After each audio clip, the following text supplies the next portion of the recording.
Now, I'm joined by wine merchant Rob Buckhaven from lovethatwine.co.uk. Good name, that. It's great.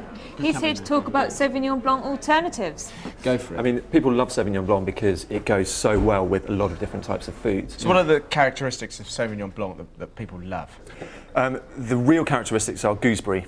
It's like being dropped into a gooseberry bush, apparently. Which has never happened to me. I was going to say, yeah. I don't know how I could. But, I wouldn't say no. Identify with you've that. got to try everything once. But but that's the real characteristics, a real citrusy there as well. But I'm here to show you there's a few more original grape varieties that people could go for if they wanted to something unusual. And people go for the New Zealand types, which are really in your face, really. But I think there are other styles to be had from from different countries. So I wanted to start with the Alba. One of my favourites. This is the Pasto de Serentellos, which is from Tesco. Oh, the ladies like that, don't they? I love it, yeah. And this is $6.99 from Tesco. And immediately, that's beautiful. You're getting a lot of. It's kind of similar to Viognier in a way. That's why I love it. It's got the apricot and the white blossom flavours. Very nice. And then on taste, you get a slight spritz there as well, which is, for the summer, really good. It's not fizzy as such, but it's got a little bit of something there. Now, the apricot and the sort of blossomy taste, that's quite traditional for a Sauvignon Blanc. That's not different, is it? It's quite traditional for Sauvignon Blanc, but this has got something extra. This has got a bit of, I'd say, salt, because basically it's got a really salty kind of aftertaste, which is because it's from Galicia. It's good with shellfish. Really good with shellfish, because the vineyards are on the coast, so they take in some of the salt from the sea, right? And it just brings it into the wine and gives it a little bit of extra flavours, basically. That's lovely. And I love this one, and it's basically the most classy white grape of Spain at the moment.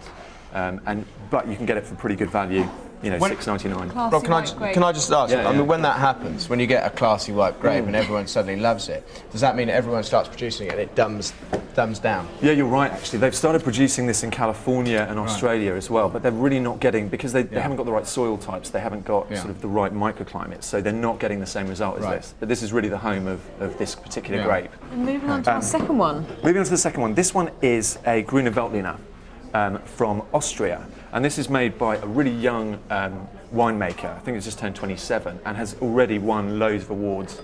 And this one, again, you're getting really green, you're getting a citrus thing there. You're getting loads of kind of melon. That's nice. It's nice and fresh. It's not as exciting as the first one. No, it's not. And this is really hot in the industry at the moment. Grüne Veltliner is it, and especially this summer, a lot of wine merchants that I've talked to are going to make it their wine for the summer and really push it. And I think that's because many journalists have been writing up on it, and they're really it's the hot thing. Yeah. I can't say that's my favourite. Really, I love it because I like the it kind of disappears. It kind of disappears, but then you've got a bit of bitterness at the end, which cleanses the palate, and I love that. And I think I don't. You don't like that? Oh, I love that because I think you need something. Sauvignon Blanc lingers, which is great, sign of a good wine, but I think you need something that kind of resets it in a way, and that's what this bitterness kind of does. Yeah. And last but not least, this is a Verdejo from Rueda, and this is really the home of Verdejo, and it's just northwest of Madrid. And this has been lightly oaked, so you're getting a creaminess which you're not getting on the others. So this is slightly more reminiscent of between Sauvignon Blanc and Chardonnay, yes. I would say. That's nice, I like that. That's much more rounded. Who stocks this one? Where can we get this one from? This one is from, this is a really good one, but it's from an independent merchant called the Flying Corkscrew in Hertfordshire, which I love. I love that place. They've got such a good range. And how much is this one? This one is $11.08, with a weird price point, but it's fantastic. So a little more expensive. You can taste that. You can, I think, and I think because this has been left to mature on the lees, which is the yeast, so it's had about 3 months there, and it just gets a bit more creamy, a bit more body, and you can have it with many foods as well. It gives you a broader range of what you can have it with. Yeah.